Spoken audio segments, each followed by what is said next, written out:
Izinkan saya untuk membagikan dua topik yang saya belajar dari mempelajari pengkhotbah 9 dan 10.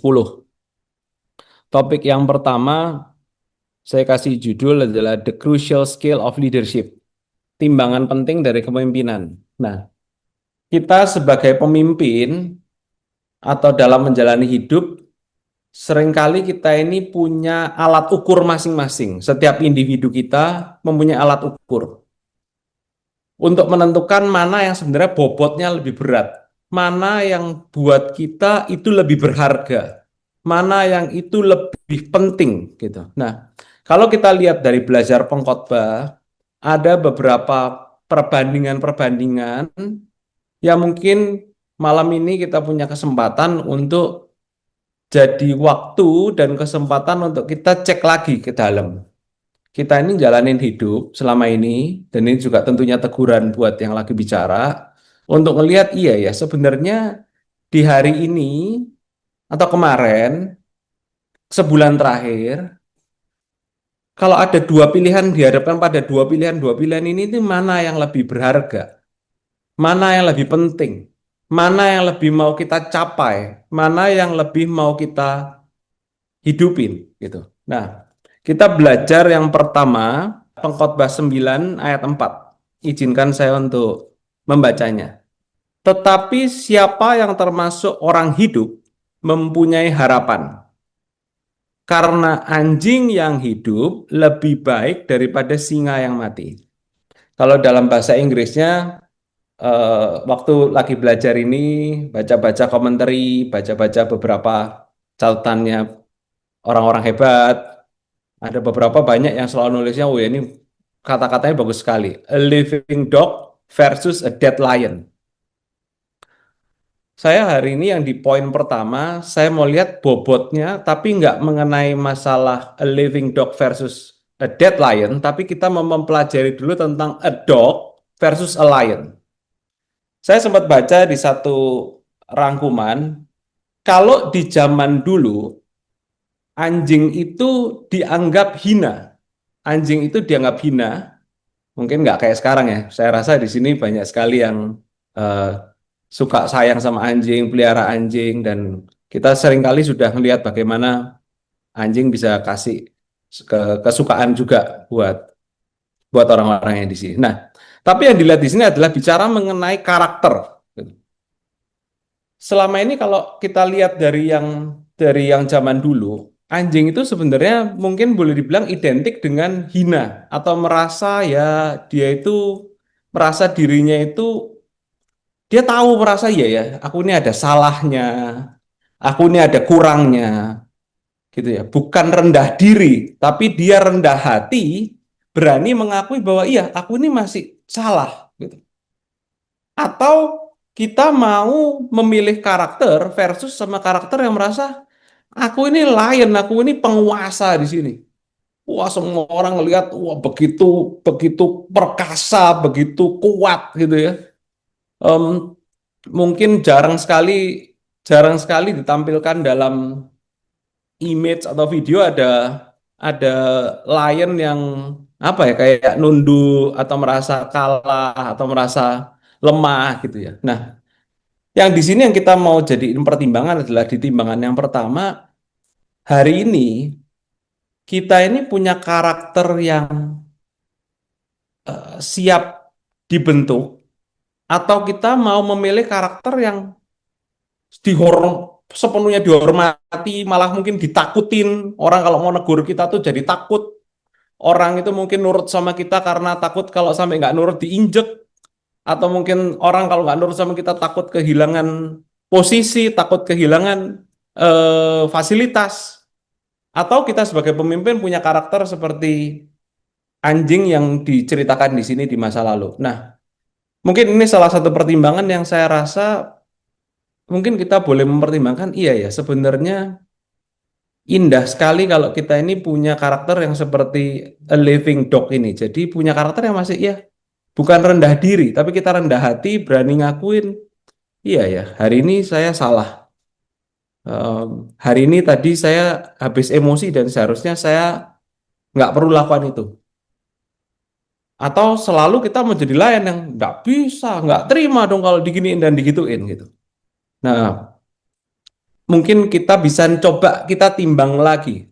Hari ini mana dalam sisi karakter atau sikap hati kita lebih di yang mana? Ini yang pertama yang saya mau bagikan.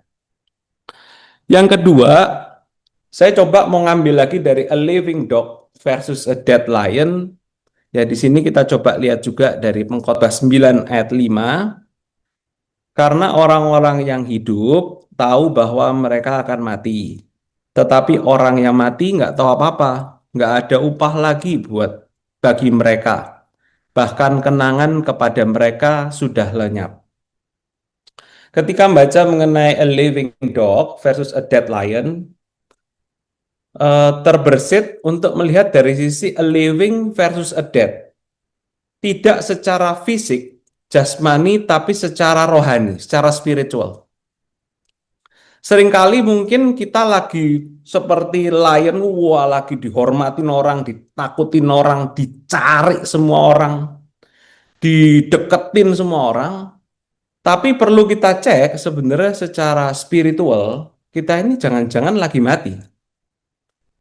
Nah, beberapa waktu yang lalu saya ketemu satu orang ya, em, tidak bermaksud untuk menghakimi, tapi kadang-kadang yang dia cuman bisa bahas itu selalu cuman masa lalu. Dulu saya begini, dulu saya pernah begini, dulu saya pernah begitu. Nah, tidak untuk menghakimi orang tersebut, tapi saya lagi berpikir, iya, seringkali kan kalau dalam pelajaran Bible study kita sering bertanya, kapan terakhir kali dengar suara Tuhan? Kapan terakhir kali ngalamin Tuhan? Kapan terakhir kali hidup kita berbuah buat orang lain?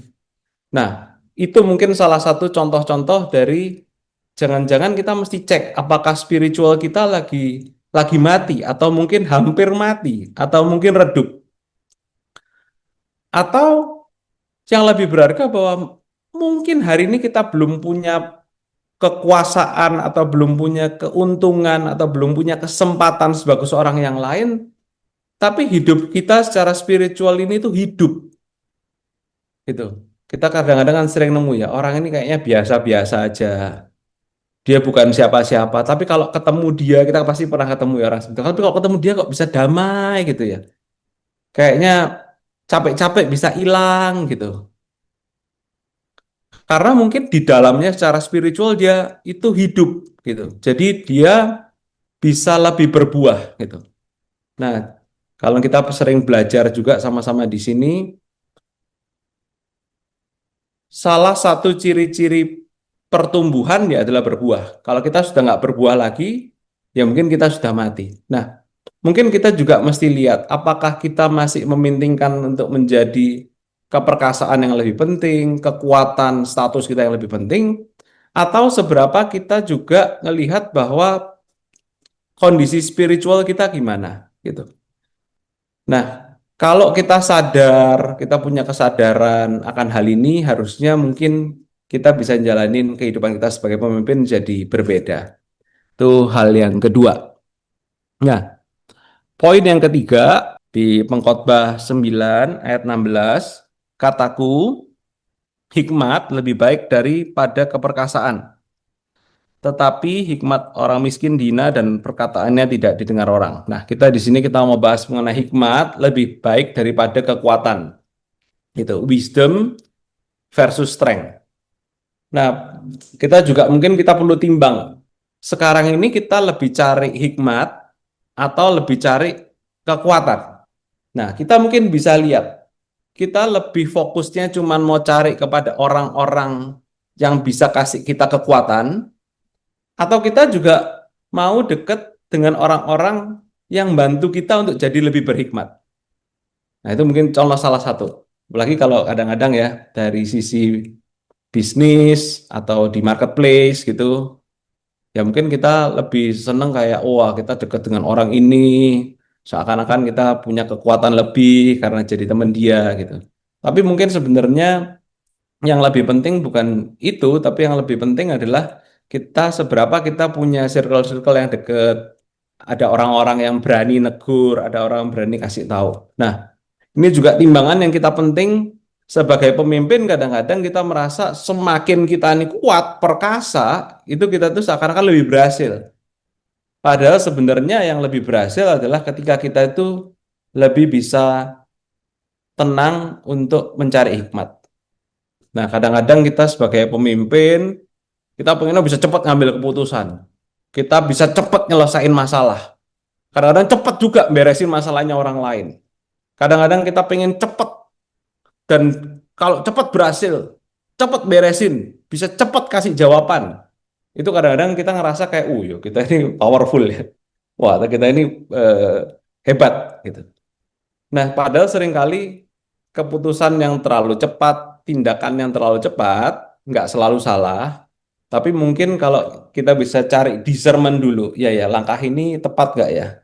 Jadi mungkin berani untuk ngambil waktu sejenak untuk cari hikmat, mungkin kita bisa terhindar dari beberapa kesalahan-kesalahan. Nah, nanti kita belajar habis ini juga di situ. Nah, termasuk mungkin buat aplikasi-aplikasi kecil, seringkali kita kecepatan bales WA, kecepatan bales email, gitu. Atau kita lebih mau nunjukin kekuatan kita ketika kita meresponi satu dari aksi orang lain, atau kita kepingin nunjukin siapa kita ketika kita membalas sebuah komunikasi. Nah, mungkin hari ini kita dikasih kesempatan di pengkhotbah 9 dan 10 ini untuk coba belajar ya mana yang lebih penting ya gitu. Dan saya rasa hari ini kita harus melihat bahwa ya wisdom kita ditulis di sini, wisdom is better than strength. Nah, kalau lihat dari tiga ini ya, kan banyak yang bilang harusnya yang nulis pengkhotbah ini ya Salomo. Nah, kalau Salomo ya harusnya kita sama-sama tahu ya, ya kalau boleh dibilang ya dia ini ya bentuk nyata mungkin lion, true lion di zamannya, King of Jungle gitu ya. Wah, bener-bener raja yang super kuat, raja yang benar-benar super ditakutin, raja yang bisa ngelakuin apa saja yang dia mau gitu. Tapi kalau kita lihat dari 3 poin tadi, dia bilang nih wisdom is better than strength, a living dog is better than a dead lion. Nah, kita bisa belajar. Nah, seringkali mungkin kita kepingin di posisinya Salomo itu menjadi lion, tapi harusnya kita bisa belajar dari sini. Iya, ini loh yang ditulis di ujung hidupnya itu ada 3 hal ini. Nah, poin keempat yang kita lihat juga di Pengkhotbah 10 ayat 4, jika amarah penguasa menimpa engkau, janganlah meninggalkan tempatmu, karena kesabaran mencegah kesalahan-kesalahan besar. Nah, sebenarnya kalau kita gali-gali lagi, sebenarnya ini masalah kita punya kesabaran, kita lebih punya patience, atau kita lebih mementingkan pride, gitu. Kan kadang-kadang, wah nggak terima nih, nggak bisa nih gue diginiin, siapa gue nih, siapa saya nih, gitu. Nggak bisa seenaknya gini-gini. Nah, kita diajarin di sini, kalau begitu ambil waktu stop dulu, jangan buru-buru keluar, gitu. Jangan buru-buru kabur, atau mungkin oh enggak kita nggak pernah keluar, tapi mungkin kabur, atau jangan buru-buru avoid juga, wah nggak mau ngadepin, dah di avoid aja. Nah, hari ini kalau ngadepin gini kita belajar bahwa kita perlu sabar, karena kalau kita bisa sabar, kita bisa mencegah kita masuk dalam kesalahan-kesalahan besar. Kepemimpinan yang hebat itu tentunya adalah kepemimpinan yang tahan uji, gitu. Nah, kepemimpinan yang tahan uji itu nggak gampang lari kalau ada dalam sebuah tekanan. Yang kelima, mungkin ini yang saya lihat sangat menarik juga di kisah Pengkhotbah 9 ayat 17. Tapi kalau kita lihat di cerita dari Pengkhotbah 9 ayat 13 sampai 18, jadi ada cerita waktu itu di sebuah kota kecil, penduduknya nggak seberapa, ada seorang raja yang agung menyerang, mengepungnya dan mendirikan tembok-tembok pengepungan yang besar terhadapnya. Di situ terhadap seorang miskin yang berhikmat. Dengan hikmatnya, ia berhasil menyelamatkan kota itu. Tapi nggak ada orang yang mengingat orang yang miskin itu. Kataku, hikmat lebih baik daripada keperkasaan, tetapi hikmat orang miskin dihina dan perkataan tidak didengar orang. Perkataan orang berhikmat yang didengar dengan tenang lebih baik daripada teriakan orang yang berkuasa di antara orang bodoh. Nah, hari ini mana yang kita anggap lebih berharga? Bisikan hikmat, whisper of wisdom, atau gema keangkuhan? Wah kayak begitu fantastis, bombastis, spektakuler, hits. Mana yang kita cenderung mau cari, yang kita mau dengerin? Kita cenderung ikutin yang hebat, yang viral, yang dominan, atau sebenarnya kita lebih mau nyari suara-suara yang lembut, mungkin ya dia bukan orang yang dikenal banyak orang, mungkin tapi orangnya tulus gitu. Yang mana seringkali mungkin kita abaikan. Ada satu bukunya Bill Hybels yang bagus sekali, judulnya Whisper from God.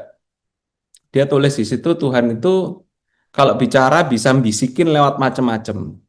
Ya tentunya yang paling powerful ya Tuhan bisa bicara secara audible, tapi seringkali Tuhan bicara lewat firman-Nya, tapi seringkali Tuhan bicara lewat kejadian atau juga seringkali Tuhan bicara lewat bisikan orang-orang yang dekat.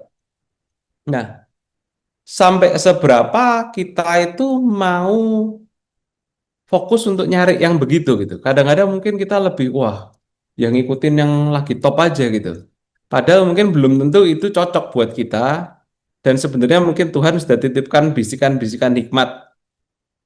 Nah mungkin di situ ya ada teguran-teguran kecil, ada peringatan-peringatan yang lembut gitu.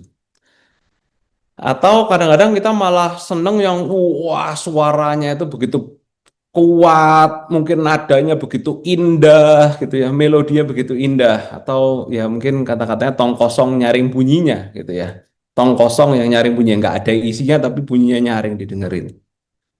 Saya teringat ada satu em, pendeta besar yang cerita di sini tuh namanya Pastor Leonard Ravenhill. Dia sempat bertemu dengan satu pendoa yang luar biasa gitu. Satu hari dia panggil si pendeta ini, dia bilang, "Ayo kamu sini, aku mau ngomong sama kamu." Gitu. Ya udah, pendeta ini deketin dia. Terus, "Ayo sini lagi, kurang deket." Gitu. Padahal udah deket, dia diminta deketin lagi.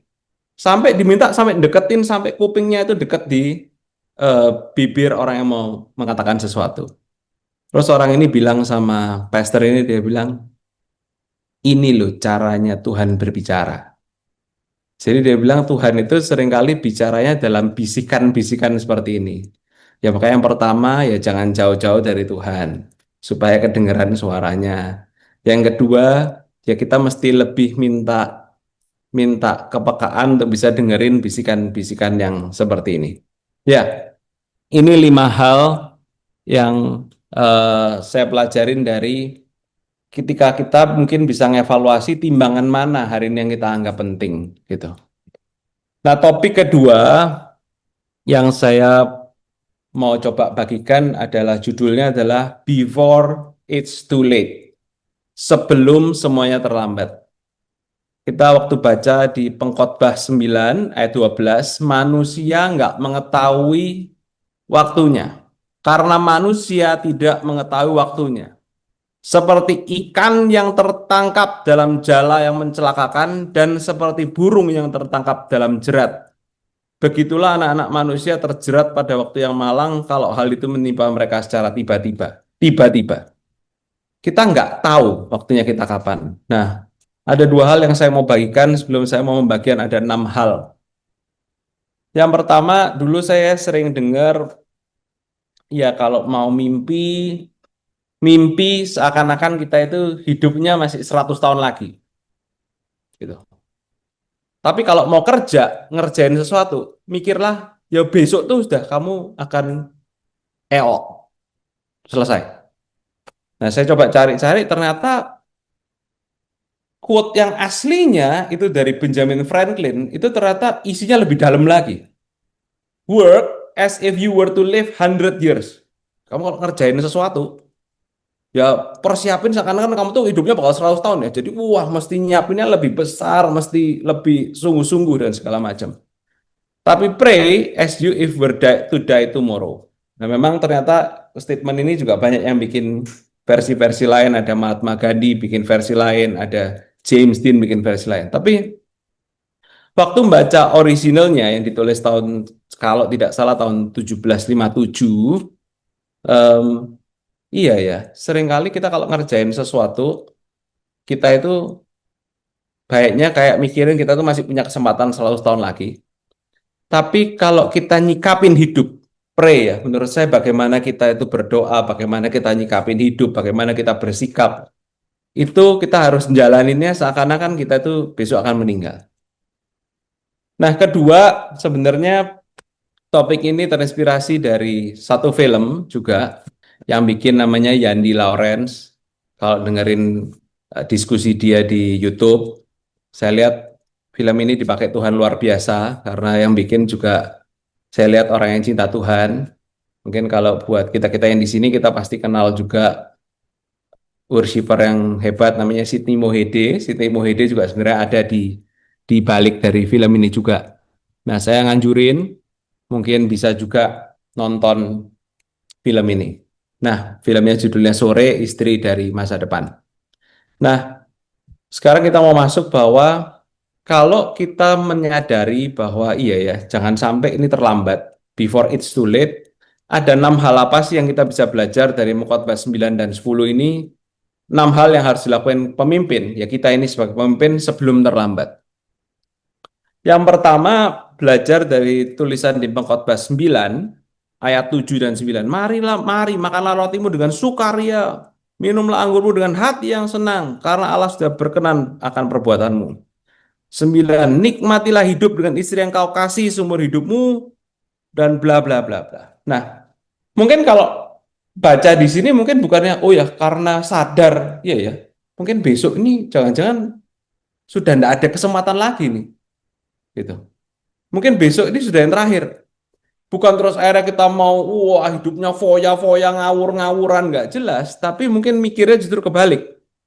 Kalau sampai besok ini habis, yang jalanin hidup mau itu kita makan, bersenda gurau sama temen, mau kita itu bersosialisasi, mau kita ngabisin waktu dengan keluarga, mau kita ngambil kesempatan dengan istri, dengan suami, ya kita harus ngerjakannya dengan sukacita. Gitu.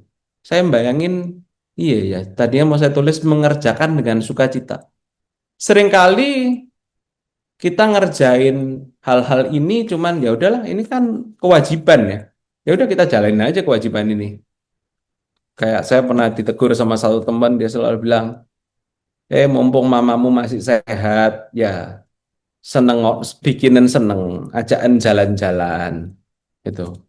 Ada beberapa orang yang waktu saya punya satu sahabat juga, dia bilang aku ini nyesel pas mamaku sehat dulu, kok enggak tak paksa jalan-jalan, tak biarin dia kerja terus sampai akhirnya malah jatuh stroke sakit gitu. Nah, kita nggak tahu, kadang-kadang mungkin kesempatan kita nggak cuman habis karena kita ya waktunya sudah habis, tapi mungkin beberapa orang yang dititipin dekat kita, beberapa kesempatan yang dititipkan sama kita, itu mungkin juga sudah habis. Nah, di sini bilang bahwa joy is not a luxury, It is obedience for the time-bound soul. Sukacita itu bukan kemewahan, tapi ketaatan karena kita sadar bahwa iya ya, semua itu ada waktunya gitu.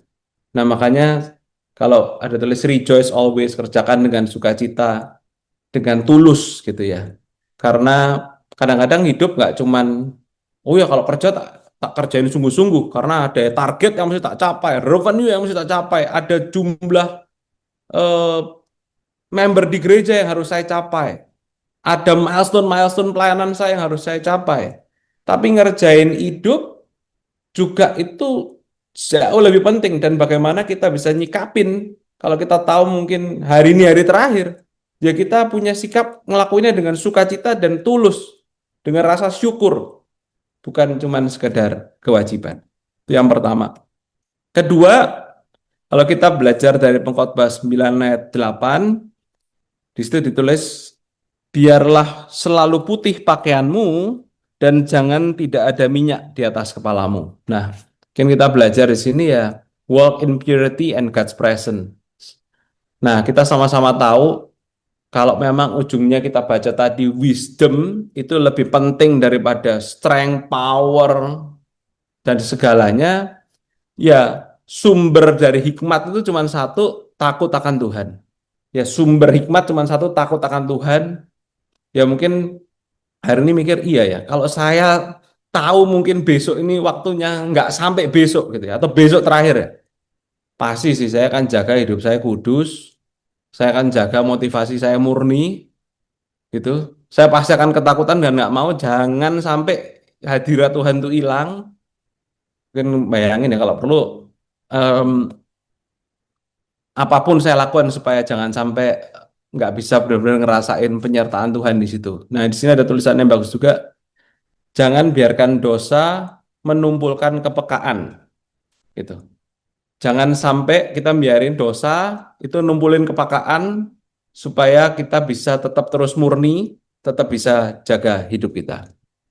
Yang ketiga, mungkin di sini kita waktu baca semuanya pasti juga akan lihat hal yang sama di Pengkhotbah 9 ayat 10. Segala sesuatu yang dijumpai tanganmu untuk dikerjakan, kerjakanlah itu sekuat tenaga.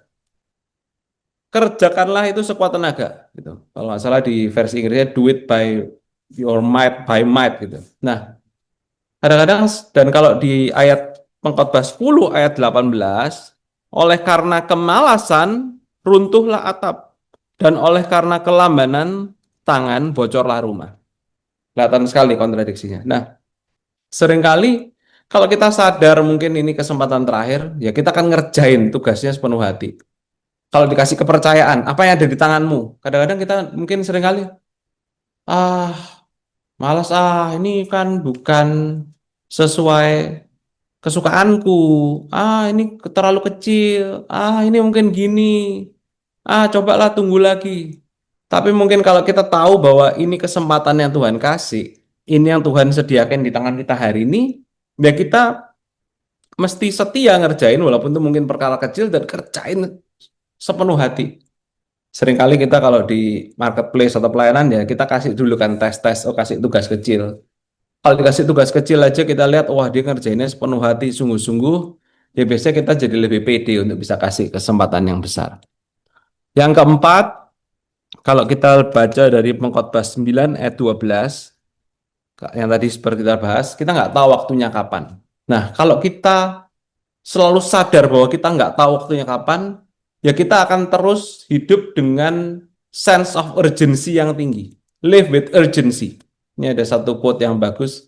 Urgency is wisdom in motion. Rasa genting adalah hikmat yang bergerak. Nah, kalau kita sadar bahwa mungkin kesempatan kita bisa berubah dalam sekejap, lewat apapun kondisinya, ya jangan sampai nunggu itu hilang. Ya hari ini kita mesti lihat apa yang mesti kita rubah, apa yang mesti kita perbaiki, apa yang kita mesti lakukan. Yang kelima, kalau kita belajar dari Pengkhotbah 10 ayat 10, jika besi menjadi tumpul dan tidak diasah, maka orang harus memperbesar tenaga. Tetapi yang terpenting untuk berhasil adalah hikmat. Nah, mungkin kita juga mesti lihat, kita ini di posisi sekarang ini em, masih ada nggak sih, kita pernah belajar di beberapa minggu lalu, masih ada nggak sih orang yang kita kita justru cari untuk berani negur kita? Atau mungkin kita justru malah sekarang di posisi yang kita akan hindarin semua orang yang negur kita, yang marahin kita, yang ngajemin kita, justru malah kita kalau perlu singkir-singkirin gitu. Padahal kalau di sini ditulis bahwa kita harus stay sharp, harus tetap tajam, stay teachable gitu. Mungkin tanya kapan ya kita terakhir kali belajar sesuatu yang baru? Kapan terakhir kali ada orang yang negur saya? Seminggu ini ada orang yang berani negur saya nggak sih? Gitu. Makanya bersyukur juga kalau kita punya suami atau punya istri yang selalu berani negur, atau kita punya em, mentor, coach, teman-teman pelayanan yang berani negur gitu ya. Nah, itu supaya membawa kita untuk karena apalagi kalau misalkan kita tahu ya, kalau misalkan wah waktu kita cuma 3 kali 24 jam ini lagi nih, atau 2 kali 24 jam, ya mungkin kita akan cari tahunya apa yang mesti tak benar-benarin dulu nih gitu. Tapi ya saya sering kali kan kalau kita dalam mau, oh ada bos kita mau datang nih, wah kalau perlu tuh ruangan ini kita rapiin dulu nih, wah ada mau datang kita rapiin, kita kasih bunga, kita kasih wah segala macam nih, karena waktunya datang, ada yang penting datang. Nah sama juga di sini supaya kita tetap tajam, sampai sejauh mana kita ini punya intensi untuk nyari siapa yang berani negur kita, siapa yang tetap mau berani untuk ngasah kita. Nah yang terakhir di Pengkhotbah 10 ayat 1 kita lihat lalat mati menyebabkan urapan dari pembuat urapan berbau busuk. Kemudian kalau kita lihat di Pengkhotbah 10 ayat 19-20, kadang-kadang yang di 20 kayak pikiran pun jangan, dalam pikiran pun jangan mengkutuki raja. Dalam kamar tidur jangan mengutuki orang kaya, karena burung di udara mungkin akan menyampaikan ucapanmu, dan segala yang bersayap dapat menyampaikan apa yang kuucapkan. Kalau kita tahu, ya ya, jangan-jangan terlambat ini. Jangan-jangan eh, sebelum terlambat, atau mungkin jangan-jangan besok sudah waktunya, ya kita akan lebih berhati-hati, hidupnya lebih waspada, lebih hati-hati untuk tidak melakukan hal-hal kecil yang sembrono. Kadang-kadang ya, ini mulut ini kadang-kadang ngomong kecil ternyata nyakitin banget. Gitu. Kadang-kadang kita tidak punya maksud, tapi karena kita ngasal, kita sembrono, wah itu kayaknya ucapan kecil, tapi bisa jadi satu hal yang distraktif. Atau mungkin keputusan kecil karena buru-buru, atau asal ngomong gitu ya, itu mungkin bisa jadi hal yang merusak gitu. Nah, jadi jangan sampai kita nyabotase kesempatan kita, masa depan kita juga dari kecerobohan-kecerobohan yang kecil. Kita lihat kalau di Pengkhotbah 10 banyak belajar tentang ya kita harus mencegah dari kita ada dalam kebodohan-kebodohan yang atau kesalahan-kesalahan, kecerobohan-kecerobohan yang kecil. Nah, mungkin ini topik kedua yang saya mau bagi, judulnya Before It's Too Late gitu. Nah, saya mau masuk ke pertanyaan refleksinya, dan saya harap mungkin bisa jadi bahan perenungan juga setelah dari Bible study ini. Sebelum semuanya terlambat, ada nggak sih yang sebenarnya lagi kita tunda, padahal Tuhan sudah berbisik mungkin, atau mungkin nggak berbisik lagi, Tuhan udah marah, atau Tuhan mungkin sudah tegur keras, atau mungkin Tuhan baru bisik-bisik, atau mungkin Tuhan tunjukin lewat contoh-contoh hidupnya di orang lain, mungkin Tuhan lagi tunjukin lewat film, Tuhan lagi tunjukin lewat firman-Nya. Mungkin ada satu hal yang sedang kita tunda, padahal Tuhan sudah minta kerjain. Nah, mungkin Tuhan sudah minta kita buat ngampuni papa kita. Mungkin Tuhan sedang minta Tuhan untuk, mungkin Tuhan sudah minta kita untuk ngelakuin hal yang nggak gampang gitu. Mungkin akan ngoyak pride kita, akan bikin power kita yang tadinya kita ini jadi kayak lion, akhirnya mungkin kita ini jadi kayak anjing gitu ya. Jangan ditunda lagi sebelum semuanya terlambat.